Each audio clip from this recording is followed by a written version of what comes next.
समाविष्टम् अश्नुपूर्णाकुलेक्षणम् विषीदन्तमिदं वाक्यम् उवाच मधुसूदनः। अर्जुन की भावनाओं का वर्णन करने के लिए संजय ने कृपया शब्द का प्रयोग किया है, जिसका अर्थ है दया और करुणा।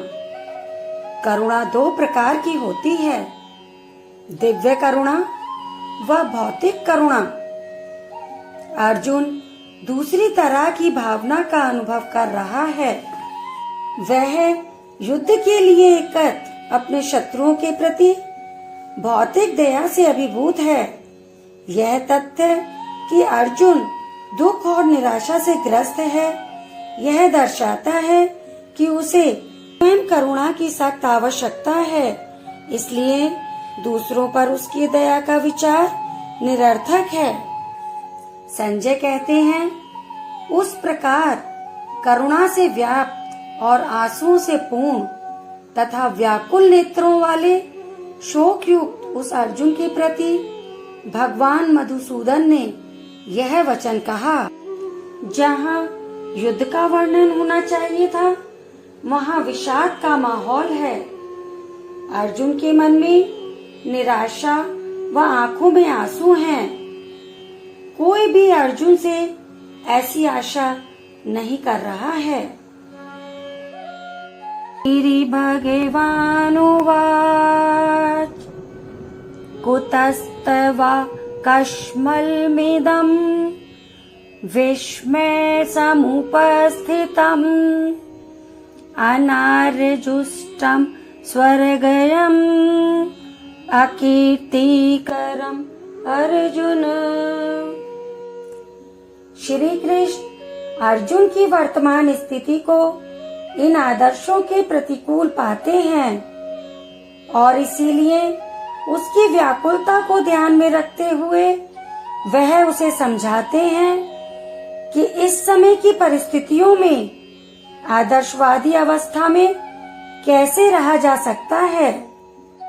भगवत गीता यह भगवान की वाणी वास्तव में यहीं से आरंभ होती है, क्योंकि श्री कृष्ण जो अभी तक शांत थे, अब इस श्लोक से बोलना आरंभ करते हैं।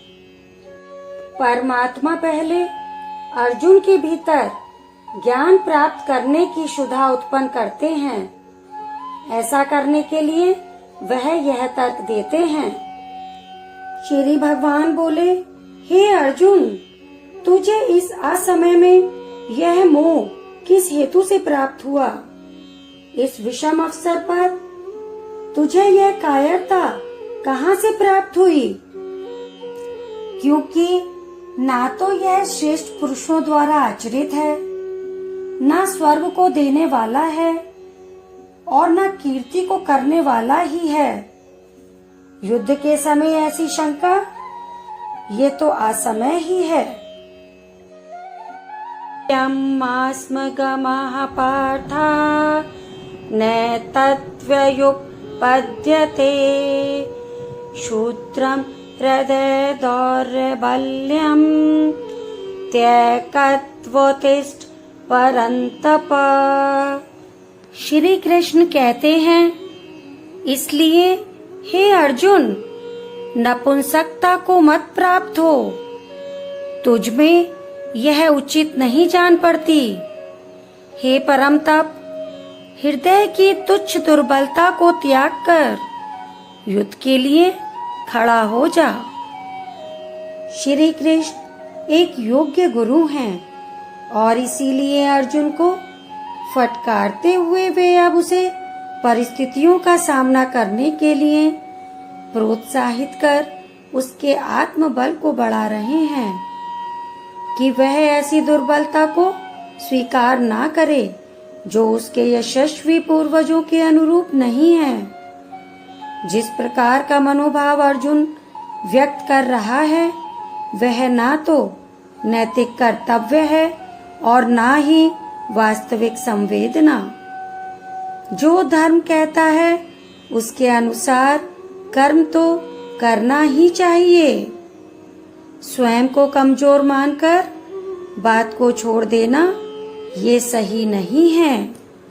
जब कभी बुरे समय में हमें भी आशंका सताए तो हमें भी यह याद करना चाहिए कि मन की दुर्बलता को छोड़कर सिर्फ उस कर्म के बारे में सोचना चाहिए जो हम करने आए हैं।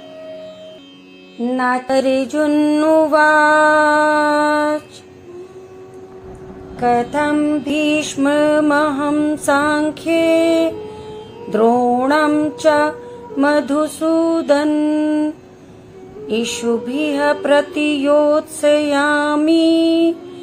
पूजार्यः वरिसूदन। अर्जुन अपनी शंका के बारे में कहते हैं, हे मधुसूदन, मैं रणभूमि में किस प्रकार बाणों से भीष्म पितामह और द्रोणाचार्य के विरुद्ध लड़ूंगा, क्योंकि हे हरिसूदन, ये दोनों ही पूजनीय हैं, जिनसे सब कुछ सीखा है, जो सबसे बड़े हैं। मैं कैसे बाण चला सकता हूँ? यहाँ पर अर्जुन का संशय है। असल में सुनने में गलत नहीं लगता। अर्जुन जिनकी पूजा करते हुए बड़े हुए हैं, अपने पितामह और गुरु पर बाण कैसे चला सकते हैं? युद्ध का तो यही काम है। बाण शत्रु और अपने में भेद नहीं करता। जब वो चलता है तो प्राण ही लेता है। इस समय अर्जुन असफल हो रहे हैं, धर्म संकट में हैं। अर्जुन का यह तर्क धर्म संकट और संघर्ष हमें यह सिखाता है कि हमें कई बार कठिन निर्णय लेने पड़ते हैं, लेकिन हमें हमेशा आदर्शों का पालन करना चाहिए। हमें गुरुजन व पूजनीय व्यक्तियों का सदैव आदर करना चाहिए। धर्म और कर्तव्य का पालन ही सच्चा मार्ग है, चाहे परिस्थिति कैसी भी हो। गुरुन् हत्वा हि महानुभावान् श्रेयो भोक्तुं भैष्यं पीह लोके हत्वार्थकामास्तु गुरुनिहैव भुञ्जीये भोगान् रुधिरे प्रदिग्धान्। अर्जुन की दुविधा गलत नहीं लगती जब वे ऐसा कहते हैं कि इन महानुभाव गुरुजनों को न मारकर मैं इस लोक में भिक्षा का अन्न भी खाना कल्याणकारक समझता हूँ। यहाँ अर्जुन कहते हैं कि इन गुरुजनों को मारकर इस दुनिया में किस तरह का लाभ ले लूं, अथवा क्या मतलब है अपने लोगों को मारकर उससे अर्थ और भोग, धन धान्य, ऐश्वर्य तो मैं प्राप्त कर लूंगा, परंतु ऐसे भोगों से क्या प्राप्त होगा? अर्जुन ही नहीं, दुनिया के कितने ही लोग ऐसे होते हैं जो ये सोचते हैं कि परिवार भी ना छूटे और मोक्ष भी प्राप्त हो जाए, परंतु यह तो संभव नहीं है। दोषोपहत स्वभावः पृच्छामि त्वाम धर्म सम्मूढचेतः यच्छ्रेयस्याननिश्चितं ब्रूहि तन्मे शिष्यस्तेऽहं शाधि मां त्वां प्रपन्नम्।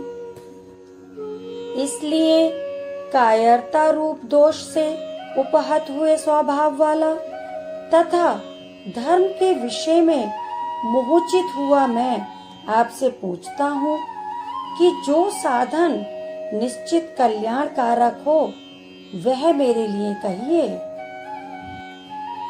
क्योंकि कमजोर क्षणों में हम डर जाते हैं, जिससे शंका का भाव हमारे अंदर आ जाता है। अर्जुन यह मान रहे हैं कि वह शंका में हैं। उनके मन में संदेह बना हुआ है।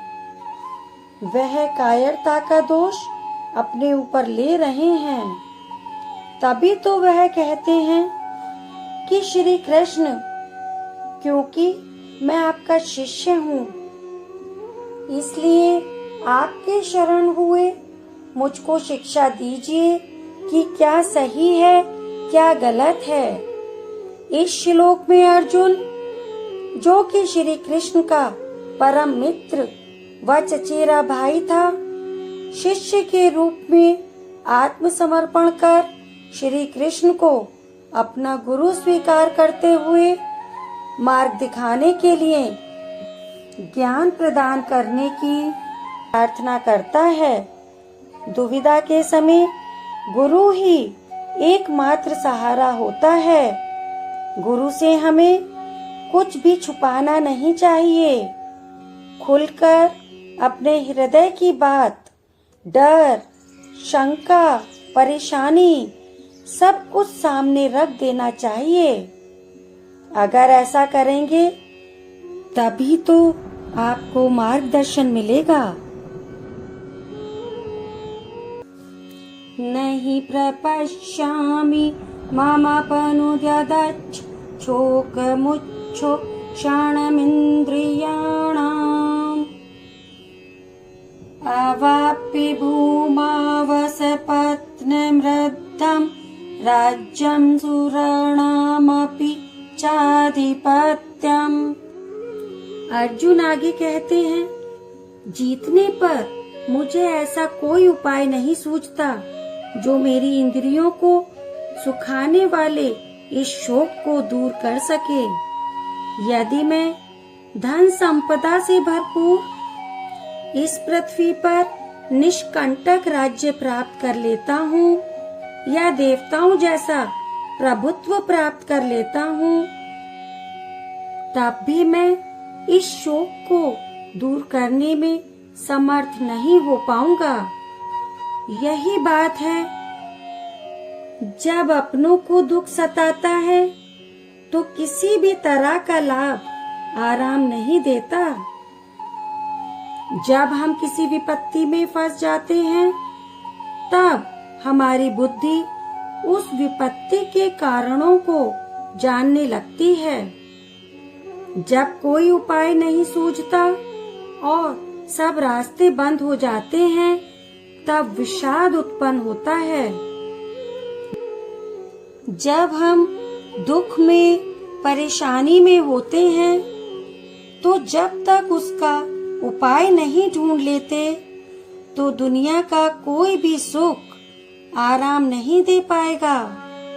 संजय उवाच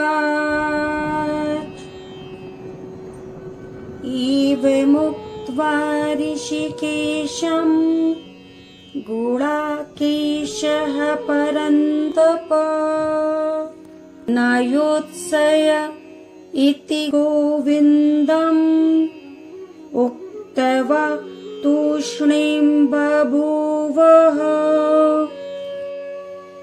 संजय धृतराष्ट्र से बोलते हैं, हे राजन, निद्रा को जीतने वाले अर्जुन अंतर्यामी श्री कृष्ण महाराज से फिर कहते हैं, मैं युद्ध नहीं करूंगा। यह स्पष्ट कहकर चुप हो जाते हैं। यानी निद्रा प्राकृतिक आवश्यकता है। दुनिया में कोई इस पर विजय प्राप्त नहीं कर पाया है, लेकिन अर्जुन को ऐसा महान माना जाता था कि उसने निद्रा पर विजय प्राप्त कर ली थी। और वो ही अर्जुन निद्रा तो नहीं, अपने मोह, अपने डर और दुख से हारता हुआ दिख रहा है। कब, किस समय, कौन सी दुर्बलता हम पर हावी हो जाए और हम उससे हार मान लें, यह कहना बड़ा मुश्किल है। जब अर्जुन के साथ हुआ है तो हमारे साथ भी हो सकता है। अर्जुन उस दुर्बलता को जीतकर आगे बढ़ा था, उसी तरह हमें भी आगे बढ़ना है। तमुवाच ऋषिकेशः प्रहसन्निव भारत सेनयोरुभयोर्मध्ये विषीदन्तमिदं वचः। धृतराष्ट्र की उत्सुकता बढ़ रही है। स्वाभाविक है, एक पिता होने के नाते वह किसको जिताना चाहते थे यह तो कहने की आवश्यकता नहीं है। वह युद्ध में भाग तो नहीं ले सकते थे, लेकिन वह युद्ध की एक एक बात को जानना चाहते हैं।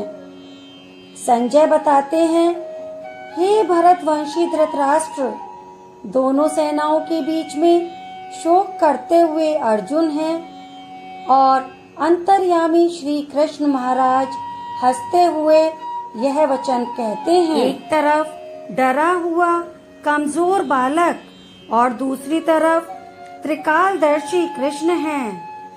इसीलिए कृष्ण को छलिया भी कहा जाता था। रोते हुए के सामने इस तरह कौन हंसता है? लेकिन कृष्ण हंसते थे क्योंकि उन्हें वो पता था जो किसी को पता नहीं था।